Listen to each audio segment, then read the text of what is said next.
8 de la mañana, 46 minutos, y a esta hora en Arriba Gente estamos recibiendo con mucho gusto al ministro de Ganadería, Agricultura y Pesca, Carlos María Uriarte, que nos visita. ¿Cómo le va, ministro?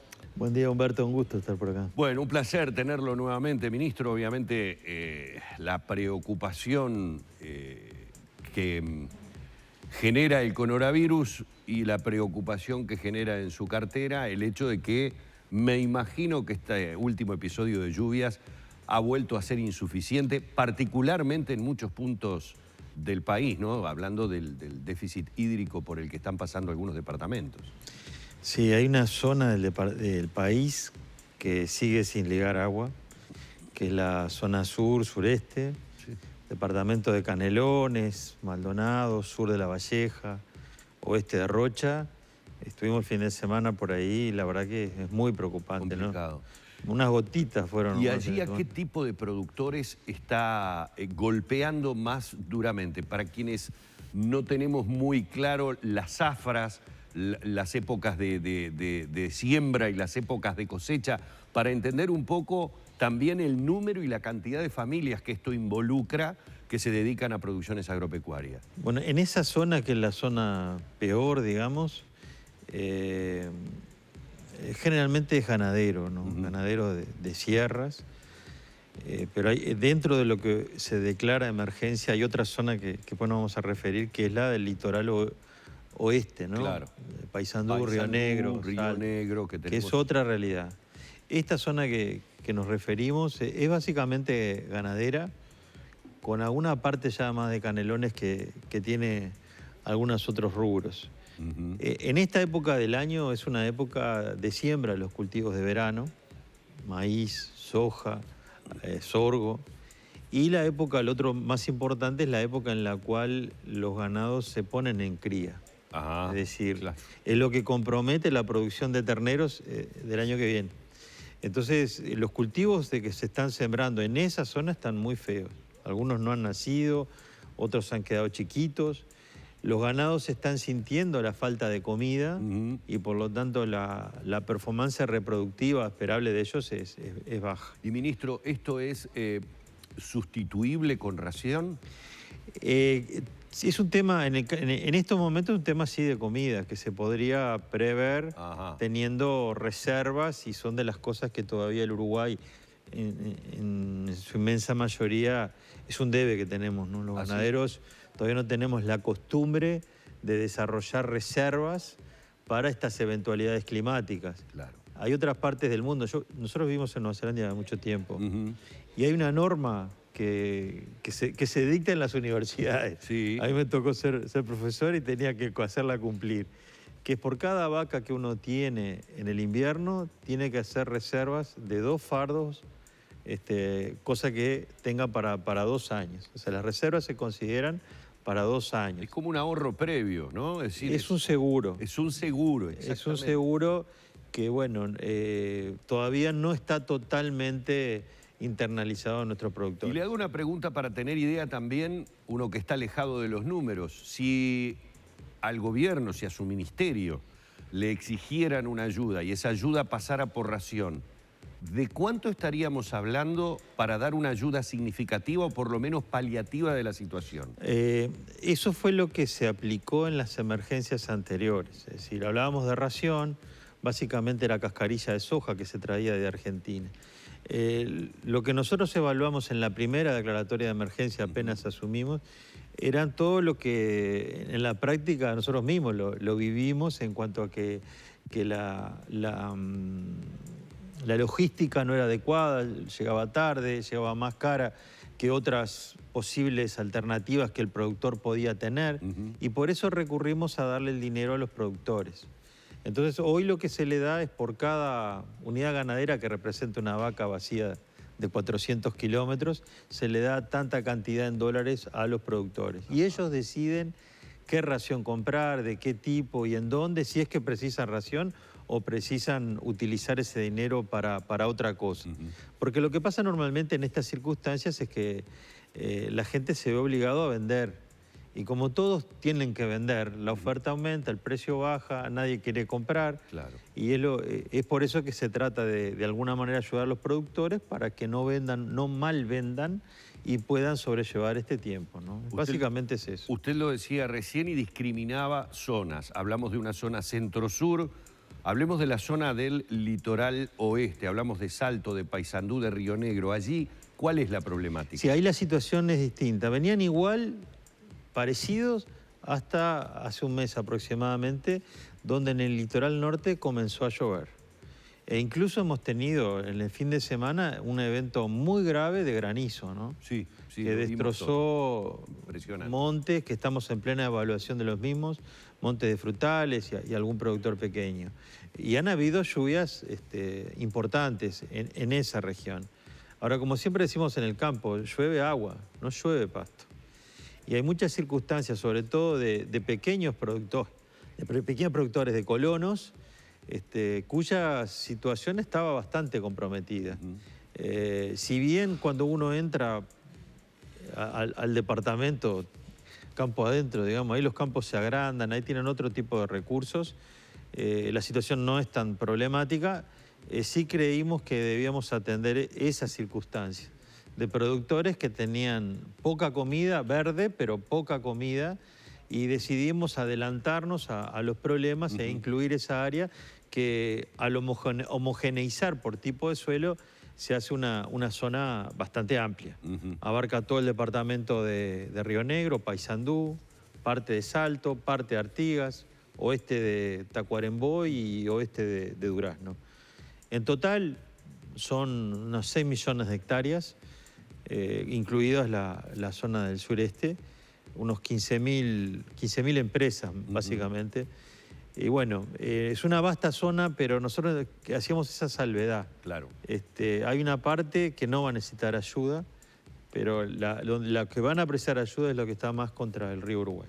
Ministro, yo decía los dos grandes problemas, evidentemente, que está enfrentando el gobierno. De hecho, hasta el propio presidente lo decía, que se iba a dormir con los números del coronavirus y se despertaba con el pronóstico del tiempo. Y obviamente refiriéndose a la preocupación que generaba el déficit hídrico. Las previsiones, por lo menos meteorológicas, las proyecciones hablan de que esta situación tiene aparentemente, o sin el aparentemente, su motivo en la Niña, que esto va a continuar y que efectivamente no será una temporada de verano lluviosa, sí de altas temperaturas. Es decir, que en eso, si se quiere, hay como una ventaja con el coronavirus que nos sorprende. Acá podemos prever. Se prevé que evidentemente la situación pueda ir empeorando en la medida que vaya avanzando el verano. Y la siguiente pregunta es, ¿qué es lo que está previsto? Porque van a ir a golpear cada vez mayor cantidad de productores a la puerta del ministerio. Esos son los pronósticos. Los pronósticos son los que tú acabas de mencionar. Pero gracias a Dios, hasta ahora hay partes, por lo menos partes, que no se han cumplido y que hemos recibido lluvias que no estaban pronosticadas. Que no estaban previstas. En cantidad y en volumen. Y en eso cabe destacar, para no decir que todo es negativo, pero tuvimos lluvias muy oportunas en los últimos 15, 20 días en el litoral. Sacando esa parte del país que mencionábamos al principio, que ayudaron muchísimo a la instalación de los cultivos de verano, soja principalmente, y es la zona principal en cuanto a producción de soja, en un momento en el cual además el mercado internacional también está muy demandante y tenemos muy buenos precios. Con respecto al año pasado, por ejemplo, exactamente, tenemos otra situación. Hay una diferencia con los precios del año pasado. O sea, que aún con seca, o sea, aún produciendo poco por los efectos de la sequía, todavía uno puede esperar tener un margen, lo que alienta a arriesgar y a sembrar, que es lo que los productores hicieron, y ya hay sojas muy bien nacidas y que, bueno, que nos alienta a enfrentar ese pronóstico que sigue vigente. Y de la misma manera se terminó una zafra en los cultivos de invierno, trigo, cebada, canola, muy buena, ¿no? Con muy buenos rendimientos en términos generales y con muy buenos precios, que ha sido un gran alivio para el sector agrícola. Es decir, el sector viene entusiasmado, el tiempo en contra de los pronósticos ha sido benévolo hasta ahora. Bueno, y esperamos poder seguir ligando aguas, algunos y otros desgraciadamente. Aguas no previstas, pero tal vez que caigan quirúrgicamente en aquellos lugares donde se necesita. Es así, además en los lugares y en el momento. Claro. En la soja probablemente ahora las demandas van a venir en febrero, cuando está el llenado de grano, que es lo que determina en definitiva el rendimiento final. Es así, o sea, la precisamos en sus momentos. No que llueva todo el verano, sino en sus momentos sobre todo, ¿no? Perfecto. ¿Vero? Sí, ministro. Bueno, primero buenos días, que no lo había saludado todavía, y le queríamos transmitir una pregunta que está llegando además también de parte de los televidentes, que tiene que ver con este acuerdo entre el Frente Amplio y Cabildo Abierto, que tiene que ver con establecer límites para la forestación, que habla acerca de que tierras que podrían utilizarse, por ejemplo, para la ganadería o para la agricultura, plantean, se están manifestando o se están usando para el fin de la forestación, para lo cual están de acuerdo de establecer un límite. Queremos saber su opinión sobre eso. Bueno, nosotros hemos concurrido a informar con nuestros técnicos a la Comisión de Ganadería cuando nos citaron oportunamente, y ahí nos manifestamos. La verdad que no compartimos esa iniciativa y nos preocupa muchísimo, muchísimo, porque es un cambiar las reglas de juego, es limitar una actividad que es muy importante y tiene mucho futuro, lo que no quiere decir que no haya cosas para corregir, siempre las hay, pero no creemos que este sea el camino. Pero, por ejemplo, ¿cuáles serían esas cosas para corregir? Y de las preocupaciones que hay, lo que pasa es que estos ámbitos nos dan para hablar lo suficiente. Pero, por ejemplo, una de las cosas que se refieren es a la posibilidad de que los cultivos de eucaliptus afecten el agua. Y eso es en base a una apreciación subjetiva de muchos productores que han visto que sus pozos se secan cuando hay árboles. Que nadie dice que sea mentira. Pero tenemos un ensayo de 20 años en Tacuarembó, 20 años, donde se viene evaluando la evolución de las aguas, de las napas freáticas, las aguas de corriente, comparando el campo natural tal cual se ha usado siempre, con vacunos, plantado con eucaliptus, plantado con pinos y usándose los montes con vacunos. 20 años en 400 hectáreas. Y esa es la información en la cual nos deberíamos basar para poder definir políticas, ¿no? Por ejemplo, yo creo que acá hay mucha preocupación y a veces no se maneja toda la información que se debe manejar para tomar este tipo de decisiones que, reitero, son muy importantes. Estamos cambiando las reglas de juego y estamos limitando la actividad a una actividad que es muy importante. Y permítanme compartir con los oyentes. La forestación no solo es celulosa. Hay una actividad que se la refiere como madera sólida, ¿no? Que está destinada a la producción de tablas, de laminados, de materiales para la construcción, de la cual hay 3 aserraderos entre Tacuarembó y Rivera que dan trabajo a 600, 700 personas cada uno, más los viveros que generan los plantines. Y esos son ejemplos de deforestación que las fábricas se arriman, los aserraderos se arriman al monte, y no el monte que va a los puertos para ser exportado, que se da trabajo local y que permite además una interacción con otras actividades. Por eso hay otras realidades que son importantes y que el Uruguay precisa. Uruguay tiene 4 millones de hectáreas de prioridad forestal y 1,5 millones plantadas. Es decir, todavía quedaría mucho para expandirse. Y precisamos muchísimo dar sombra y abrigo a nuestros animales en una vasta zona del país, noreste.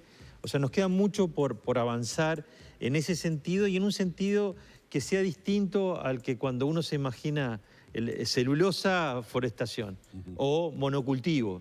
Porque el Uruguay que nos imaginamos realmente es un mosaico de actividades, donde la forestación esté en los suelos y en los ambientes que tiene que ir, la agricultura en los suyos y la ganadería en los suyos.